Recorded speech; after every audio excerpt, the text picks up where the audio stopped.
Namaste, it's Sahara Rose, and welcome back to the Highest Self podcast, a place where we discuss what makes you your soul's highest evolvement. And before we get started, I have an announcement for you. Are you ready to finally discover your soul's purpose, the big reason why you are here? Well, I've created a free masterclass experience for you where you will discover what your Dharma is and how it may be different from your career, how to navigate through having multiple passions, different ways to transition into your Dharma, ways to overcome people-pleasing and caring what other people think, my number one tool whether knowing a decision is right for you, and journal prompts on the different types of resistance and how they show up for us. All of this is available for you for free in my Discover Your Soul's Purpose Masterclass. You can head over to iamsahararose.com/masterclass to join today. Again, that's iamsahararose.com/masterclass, and you can find that link in the show notes. I'm super excited to see you in there.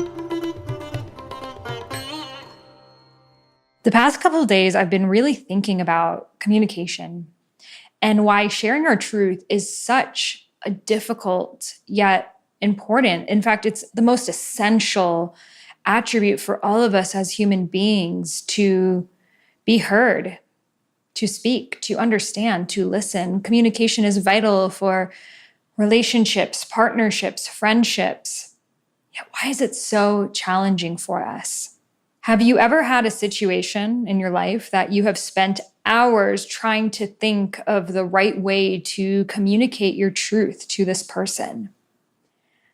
Maybe you didn't even know what your truth was. Maybe you've spent countless days, weeks, months, years going back and forth thinking about what you really want to say to this person in a way that you can be clear about your truth and also not hurt them and walk this fine line. But as you begin to think about it more and more, the rabbit hole really gets deeper and deeper. And the truth is, the reason why we are so afraid of sharing how we feel is because we're afraid of what the other person might think of it. We're afraid of being abandoned as a result. Of that person saying, no, I can't handle your truth. It's too much for me. I don't want to be with you. I don't want to be in this relationship, this friendship, this partnership, this community, this container, this agreement. So really, we're afraid that our truth is going to be too much. And that actually prevents us from having a meaningful relationship. So I know I have been in situations such as in friendships where I have really bitten my tongue around speaking my truth because I knew that that friend would take it the wrong way. Have you ever felt that before? And I'm going around in circles, driving myself crazy, spending all of my free time and meditation and workouts and everything else thinking about the situation. And the reason why I wasn't actually expressing how I felt was because I knew that that friend would not take it the right way. So was that really a friendship if I couldn't be truthful and honest with them? While there is an art to communication, I'm not saying say the first thing on your mind, especially when you're angry or triggered or in any type of emotional wave, especially if in human design you're an emotional authority. But even I'm not an emotional authority, but there is an art to speaking things in a way that's nonviolent. If you look at the works of nonviolent communication, there's a whole format to that. And I highly recommend looking into it. And at the same time, for us highly sensitive people, empaths, people pleasers that can kind of get in the mix of things, we communicate with ourselves in such a violent way to try to come up with the perfect way to express that thing to someone else. In the effort to be non-confrontational with that person, we're extremely confrontational and rude to how we really feel, which is not self-loving. And then it creates this foundation of a relationship that's not in true integrity. And that's how resentment builds up. That's how it feels like you're biting your tongue and compromising again and again and again. So where is the truth? And how are you actually being seen and heard if everything that you're saying is coming through a million filters? Are you more concerned with how that person might receive it, that you don't even know how you actually feel about the situation? And this can show up in all areas of our lives, not just in friendships, but in our relationships. I mean, hello, attachment styles. We have some people that are more anxious attachment styles. Those are those of us like myself who really want to talk about something right when it's going on. They don't want things to bubble up because they get worried about the situation getting worse. So they want to talk it out right then, right now. And that's more on the anxious side. And there's a healthy way to that too. I think there is a gift in being someone that doesn't like to let things fester up and just speak the truth as it is. There is a beauty in that of you don't want to carry things. And that's why for me, I feel like holding on to conversations that need to be had and prolonging them until you find the perfect words, it gets really heavy. And then it adds on all these different layers, all this debris, all this dust. It's like you cannot dust your house for a week. You'll be okay. A month, okay, there'll be a little bit there. A year, that's not going to be a dusting situation anymore. That's going to need a full cleanup, especially if you live in a place that already had a lot of dust accumulated in it. It could turn into allergies, mold, right? So when we let things boil up until then, they spiral into snowballs that are much larger situations than they could have been if we just spoke about them right then. And I will say that sometimes people who tend to be on the anxious side, we almost feel insecure when something doesn't feel right, that we want to talk about that thing right then and right now because we want to know that we're safe in the relationship. And that's when it gets a little bit more shadowy of, let's talk about it right there. Like, are you going to leave me? And that's why I want to feel safe in this container. So notice that if that's your main style. On the other end, there's the avoidant attachment style. And that avoidant person wants to take their sweet time thinking about things and really letting it sink in and thinking about the right words. They don't really know what they feel at all. My husband is one. I tend to find in relationships, we find the opposite of what we are. And I'll give an analogy to this as well. I know this episode is good, but so is this sponsor. This podcast is sponsored by BetterHelp. It is so important to have someone that you can openly talk to about your issues and what's going on. Sometimes we use our friends as therapists, but that's really not what they're for. Our therapist is our therapist. And I know in my life, it has been beyond helpful to have someone hold space for me so I can openly speak about what's going on in my mind and have someone to reflect back my thoughts at me so I can find more clarity and overcome any anxiety that I have been feeling. So I am so excited to be partnering with BetterHelp. BetterHelp is customized online therapy that offers video, phone, and even live chat sessions with your therapist, so you don't have to see anyone on camera if you don't want to. You can even message your therapist throughout the week for additional support. It's much more affordable than in-person therapy, and you can start communicating with your therapist in under 48 hours. So please don't wait weeks to find someone to talk to. There has never been a more important time to invest in your mental health because you, my friend, are your greatest asset. Again, this podcast is sponsored by BetterHelp, and Highest Self podcast listeners get 10% off their first month at betterhelp.com/Sahara. Again, that's BetterHelp, HELP.com/Sahara for 10% off.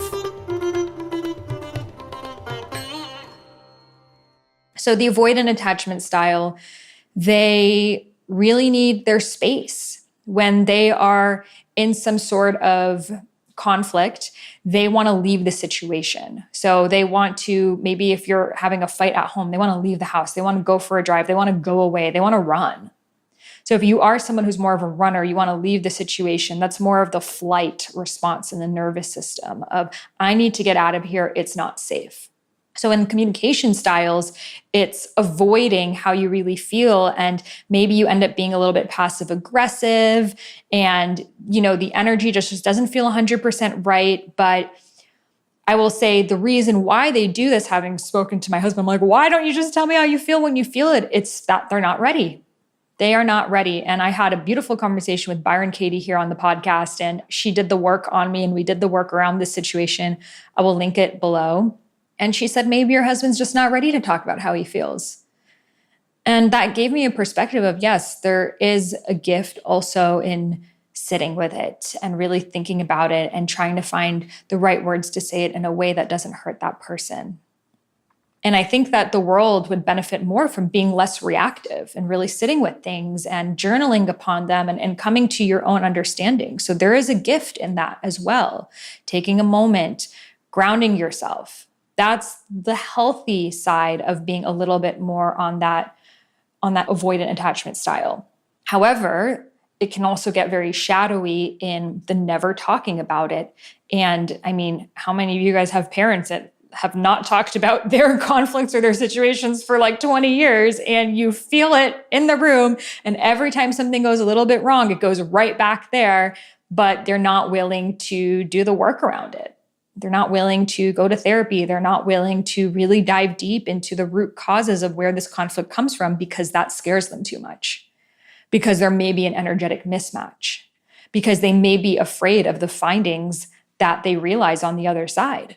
So we can see here that on both sides, both the anxious person and the avoidant person, really what they're afraid of is the abandonment. They're afraid that that person is going to leave them. However, the way that the avoidant person does it is they end up abandoning to not be abandoned, because they're afraid of what will happen if we actually communicate. Maybe we'll actually have this conversation and this relationship is not right for us.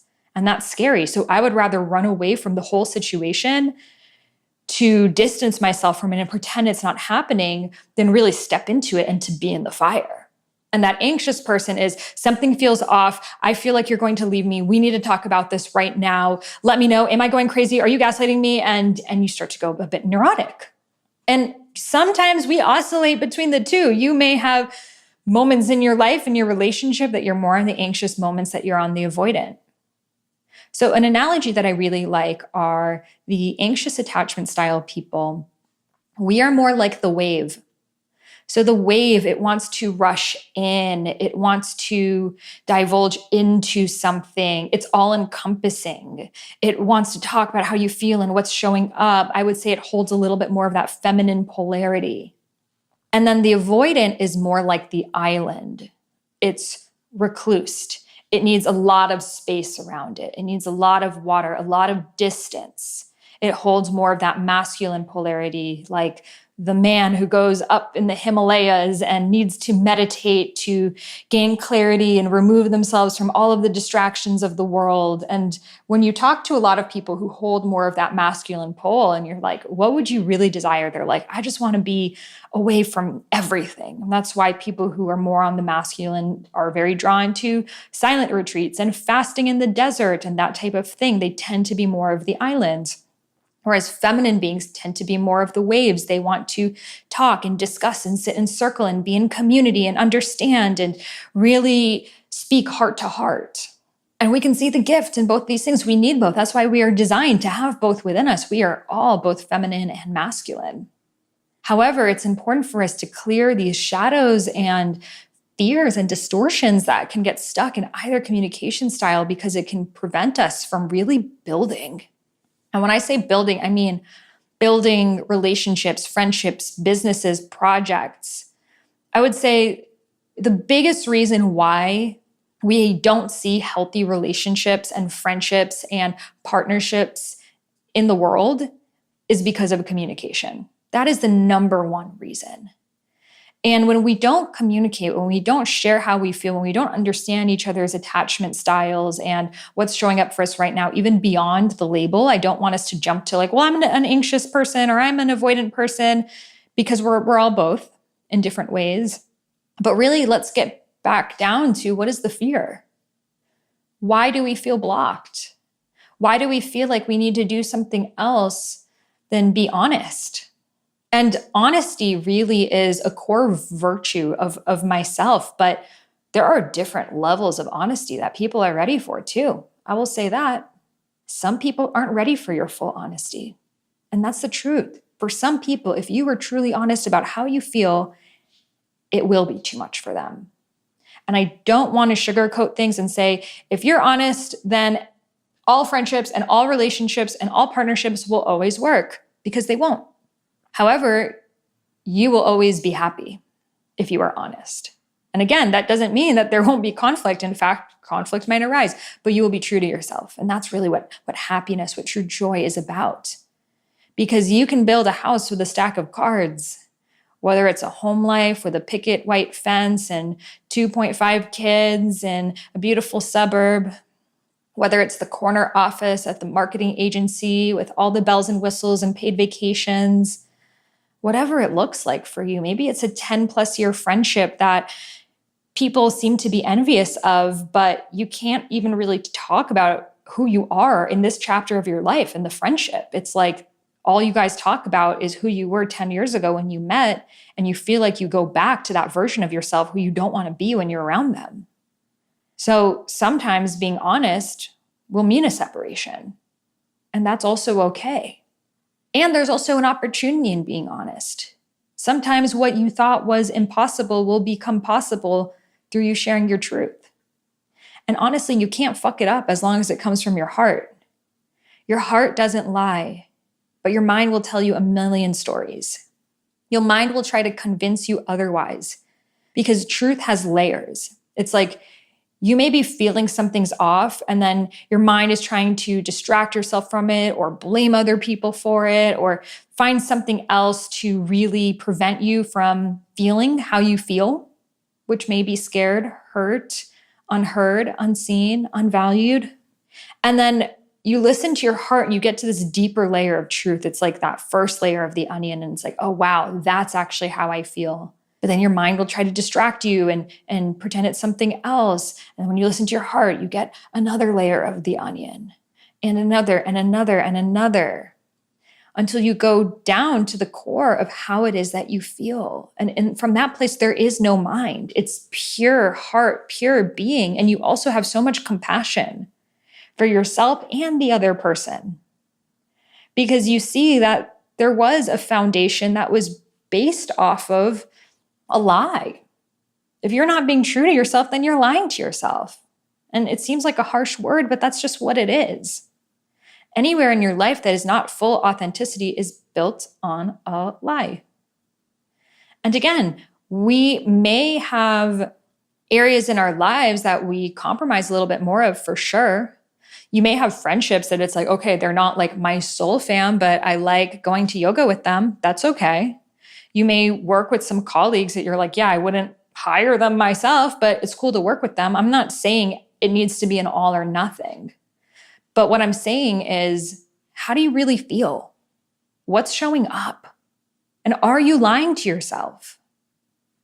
Are you trying to make yourself feel like it's not that big of a deal? It's going to be okay. Are you gaslighting yourself because you're afraid of what the outcome might look like if you are honest?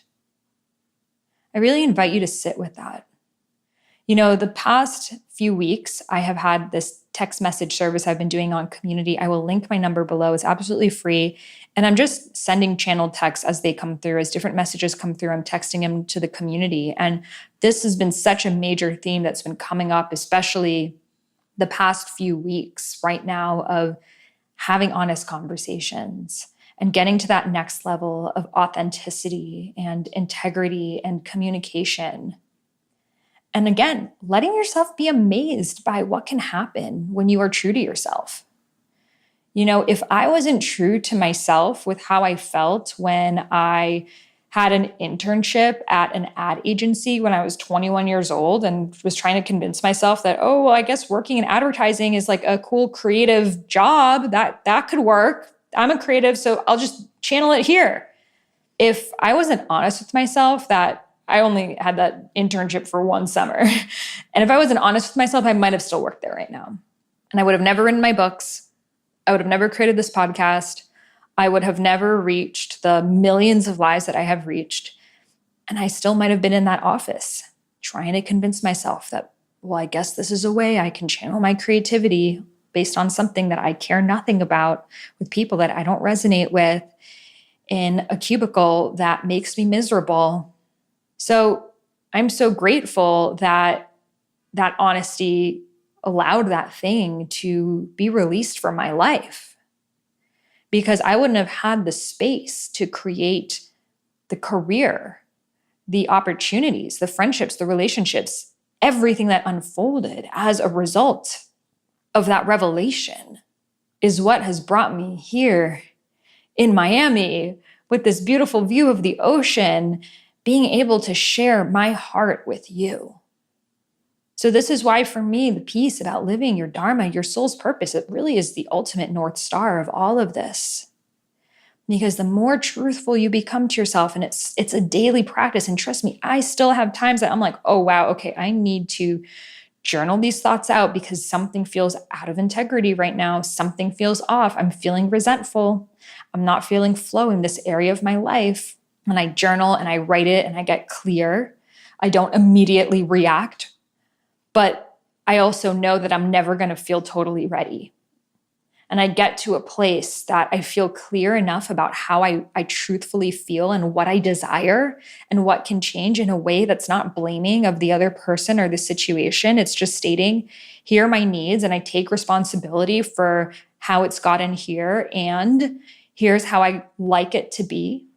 And every single time that I've done that, whether it's in friendships, business, relationships, whatever it is, it's always gotten exponentially better in ways that I could have never imagined. So I invite you to really sit with this, to journal upon this, to write out, what is it that I want? How do I feel? How can I take responsibility for what's shown up? And how can it be different? So if you want the daily text from me, you can head over to the show notes. My number is right there. You just shoot me a text. It has you subscribe, and then you'll receive the text. It's US only right now, but it's just a great way to further deep dive and connect. And of course, my email list is where I share more stories and tidbits and revelations. So be sure to connect with me as well on my email list that you can also find on the show notes. Thank you so much for tuning in. And before we leave, I want to share that the Rose Gold Goddesses Retreat is taking place this May 27th to 28th in Miami. So this is part of my Divine Feminine Mystery School. It's a community where every single month we gather together as a community to deep dive into different spiritual topics, workshops. I teach about channeling and communicating with your highest self. And we have expert guests such as Hella teaching breath work, and the Anima Mundi founder teaching about lucid dreaming and herbology, Bibi teaching about Tantra, Christopher Witecki about astrology, and so much more. It really is like Highest Self podcast in real life. And now this retreat experience, which is members only, is going to be your opportunity to actually come to work with me in real life and Goddess Circle and so much more. So if you want to join Rose Gold Goddesses, head over to rosegoldgoddesses.com. We are opening doors very briefly this month. And if you're curious about joining the waitlist for the future, you can also just head over there to join the waitlist. That link is in the show notes, and we will email you when doors open again. So again, head over to the links in my show notes for all of this. And I'm so grateful for you tuning in. Namaste.